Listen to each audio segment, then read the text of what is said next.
Saya mohon meminta tolong kepada Bapak Nurkholik. Kronologinya itu kan awal mulanya perundingan gadai sawah seluas setengah hektar dengan nominal 38 juta. Nah, setelah sampai di rumahnya Pak Topa itu terjadilah perundingan lagi dengan luas lahan 1,5 hektar dengan nominal 88 juta dengan waktu 2 tahun. Nah, di situ ada perjanjian lisan lah dengan kurangannya itu tempo di 2 bulan. 2 bulan dan nggak ada apa perundingan istilahnya kalau nggak mampu bayar kekurangannya nggak boleh garap. Nah setelah itu Pak Ulil pun di tanggal 21 April apa berapa itu Pak Ulil ngubungin saya minta uang lagi, terus akhirnya saya suruh ke rumah dengan nominal 5 juta. Nah setelah itu jeda waktu 5 hari kalau nggak salah itu saya ada duit lagi, saya kasihkan yang 20 lagi. Itu pun eh, masih di kisaran jadi pembayaran awal tanggal 14, pembayaran kedua dan ketiga itu terakhir di tanggal 26 April. Jadi belum ada 2 bulan gitu. Nah, ketika saya cek lahan, pas waktu uang udah masuk 63 itu, ternyata di situ masih ada Pak Sutris menggarap. Nah, bahasanya Pak Sutris, ya kalau mau garap ya pulangin dulu uangnya saya. Udah akhirnya saya pulang nemuin lah Pak Ulil di situ. Nemuin Pak Ulil, katanya Pak Ulil kan belum panen. Cuman kan saya minta tolong gini, yang penting pulangin aja uangnya.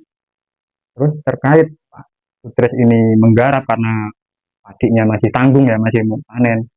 Biar urusannya sama saya aja. Yang penting uangnya udah dikembalikan. Ya sudah akhirnya lah dikembalikan entah waktu udah waktu 1 hari ataupun 2 hari. Nah setelah itu saya tanya ini luas lahan berapa? Saya 1,5 hektar. Karena saya ragu, saya minta diukur gitu loh. Yang ukur di situ tri itu. Gak taunya di situ muncullah luas lahan di kisaran 1 hektar 1/4. Karena dari perjanjian kurang, akhirnya saya memutuskan menahan apa tidak mencukupi itu. Terus setelah itu Pak Ulil sempat ngubungin saya lagi datang ke rumah ataupun ke kebun. Saya kan posisi lagi di kebun itu. Di situ kebetulan pun ada Mas Tri lagi sama saya. Nah, Pak Ulil menanyakan kekurangan yang 25 juta itu saya jelaskan karena lahannya kurang. Kalaupun nantinya ada yang mau menggarap ataupun melebihkan dari uang gajian saya silahkan.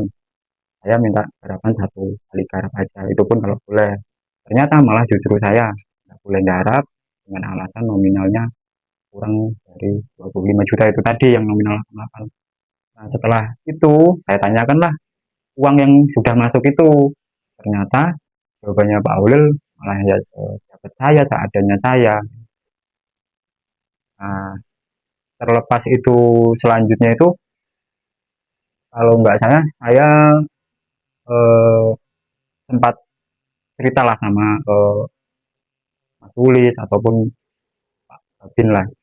Itu minta solusi. Akhirnya lah eh, jeda waktu 1 hari ataupun 2 hari itu eh, Pak Dian itu menelpon Pak Holil.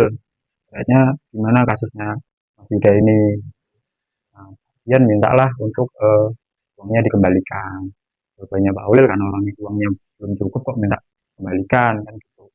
Nah, justru malah Pak Ulil ini malah malah nyuruh saya suruh laporin ke Polsek ke Kapolda kan gitu. Akhirnya lah saya melaporkan itulah ke Polres Tulang Bawang. Nah, di situ pun juga terkait surat menyurat entah itu benar entah itu tidak, ternyata lahan itu bukan milik Pak Hulil ataupun nggak ada surat dugaan sementara. Untuk penyerahan uang seperti itu cuma Di rumah Pak Topa apa sebagai sebagai eh, orang tua saudara Tri.